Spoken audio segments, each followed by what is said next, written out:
teror itu laki-laki tahu semua yang terjadi di rumah ini.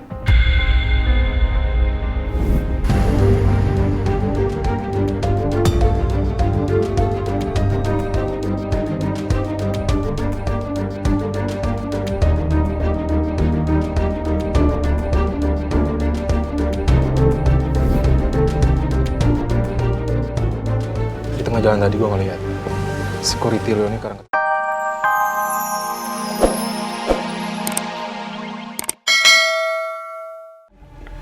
bukan Pak Yanto langganan kami. Mereka datang, saya agak sanksi, tapi akhirnya satpam saya menunjukkan SMS yang menjelaskan bahwa kalau Pak Yanto, vacuum cleaner langganan kami itu ternyata sedang sakit. Jadi dia mengirimkan karyawannya. Ya, kemudian mereka start working, mereka bekerja, mereka pakai masker. Katanya SOP baru, mereka diwajibkan pakai masker. Mereka membersihkan ruangan ini. Begitu selesai, saya meminta mereka untuk membersihkan kamar saya. Lalu saya bawa ke kamar saya. Dan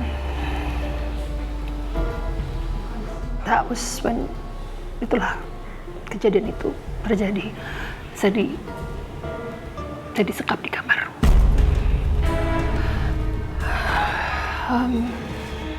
Ya, mereka menyekap saya di kamar. Tangan saya dan kaki saya diikat dengan tali. Mulut saya dilakban. Dan mereka mengacung-acungkan senjata tajam pada saya.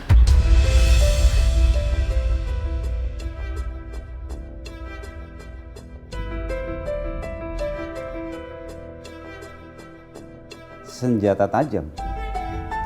Pada saat ibu disekap, apakah ibu dilukai? No, saya nggak dilukai, Pak.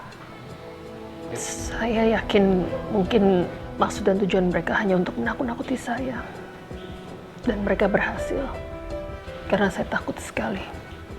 Kejadian itu sangat scary, Pak.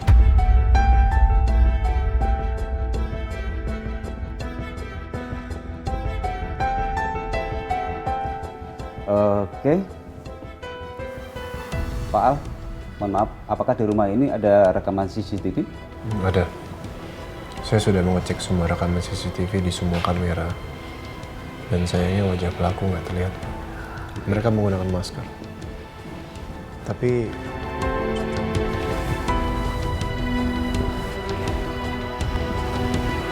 saya sudah mengcopy semua rekaman CCTV.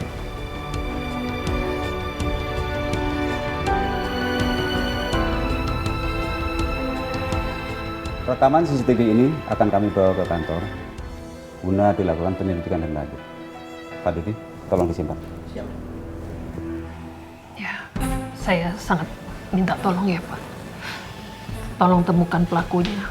Tolong temukan semua pelaku teror ini yang telah membuat keluarga kami tidak tenang hidupnya. Please, Pak. Baik, Bu. Ini sudah menjadi tanggung jawab kami sebagai polisi untuk mengungkap, menangkap, dan juga menyelidiki siapa pelaku yang sebenarnya. Ya, karena di rumah ini juga ada anak kecil, Pak. Ada cucu saya. Saya nggak mau kejadian ini akan menciptakan trauma buat dia dan membahayakan buat kami semua di sini. Baik, Bu. Din, tolong kamu bawa mama ke kamar kita ya. Ayo, Ma, kita ke kamar yuk. Istirahat dulu ya, Ma. Thank you, sayang. Pak, terima kasih ya. Sama-sama, Bu. Thank you. Saya permisi dulu. Silakan.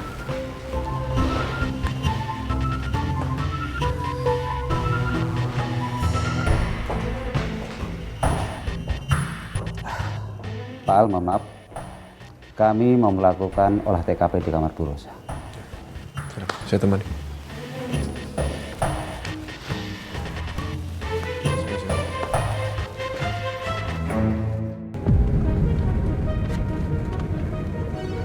Pak Nino, Pak, rezeki itu nggak ada yang bisa duga.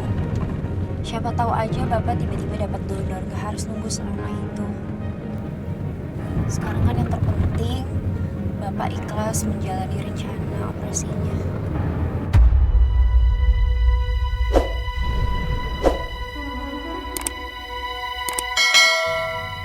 Mungkin ini artinya aku akan buta selamanya.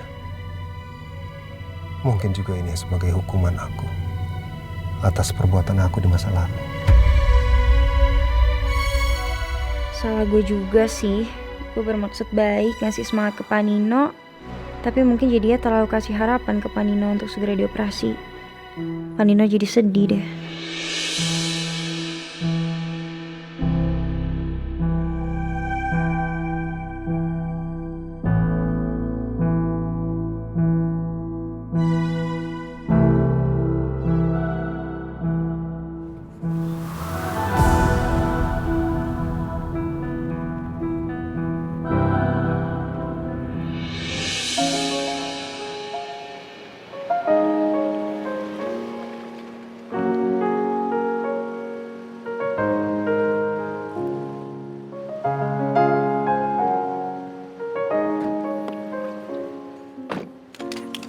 Sampai kantor kan?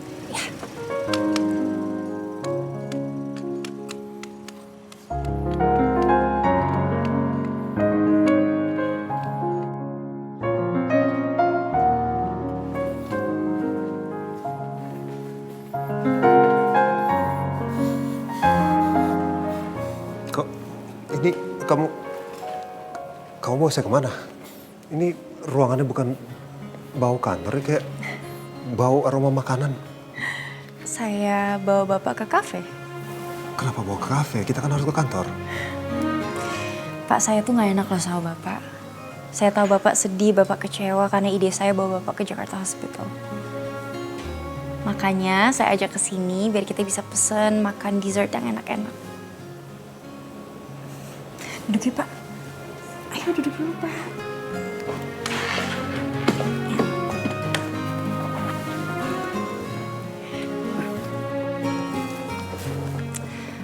Anggap aja ini sebagai permintaan maaf saya, Pak. Ya, saya berharap Bapak moodnya jadi lebih baik, jadi happy lagi. Karena saya biasanya kalau habis makan dessert itu, Pak, saya jadi happy. Semoga Bapak juga kayak gitu ya, Pak. Kamu ini kalau sama orang lain pasti bikin orang jadi salah tingkah. Karena kamu itu terlalu baik orangnya. Ini maksudnya baiknya nggak ada maksud buat minta naik gaji kan? Gak ada sih, Pak. Tapi kalau Bapak mau naikin gaji saya juga gak masalah. Mbak, mau pesen ya? Naik. Bapak sukanya apa?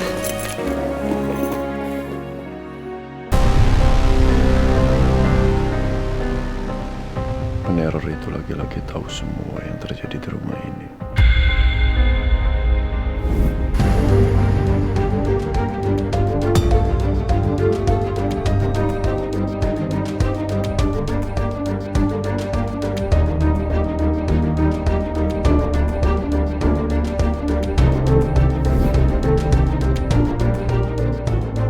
Di tengah jalan tadi gue ngeliat security lo ini karena ketakutan nyebrang sembarangan sampai hampir ketabrak sama gue tadi.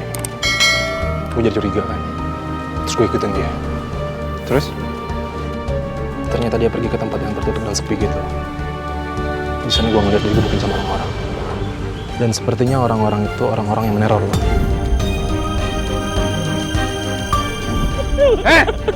Pak, maafin saya, Pak.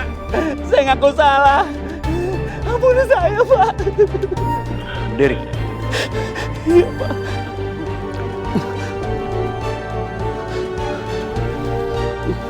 Jadi benar kamu mata-matanya di rumah saya? Iya, Pak. Dulu memang ada penyadap dipasang di rumah ini. Tapi sekarang, apa masih ada penyadap yang tersisa di sini? Peneror itu benar-benar sudah mempermainkan gue. Dia bisa menyerang mama di rumah gue sendiri.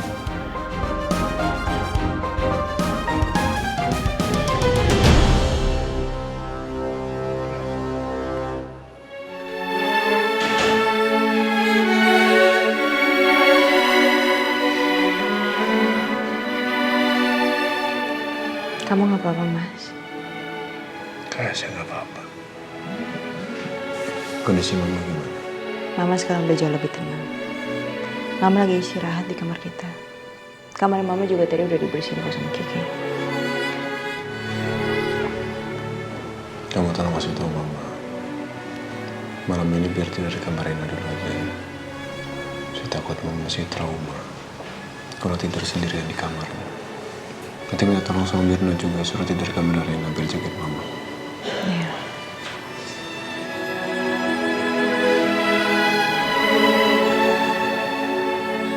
Kamu pasti belum makan. Kan yuk? Saya nggak lapar. Nanti aja. Nggak boleh gitu. Nanti kamu sakit, Mas. Kamu harus makan. Kalau aku tahu kamu pasti banyak pikiran, Mas.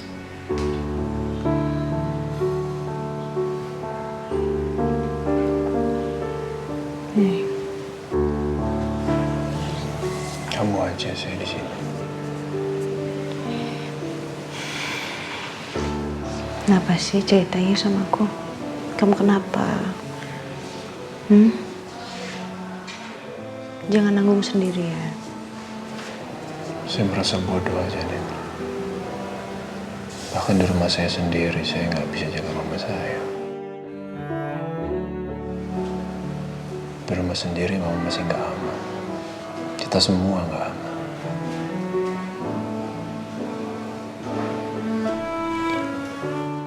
Mas,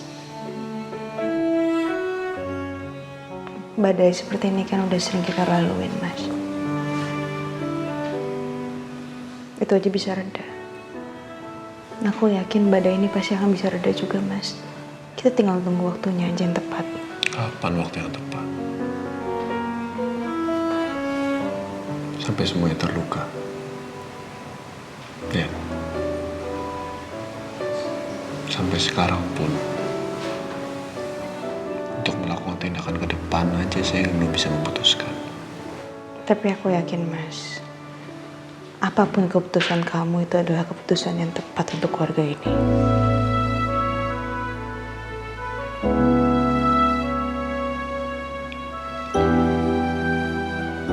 Mau aku temenin? Atau kamu sendiri? Saya butuh waktu sendiri dulu ya. Ya udah.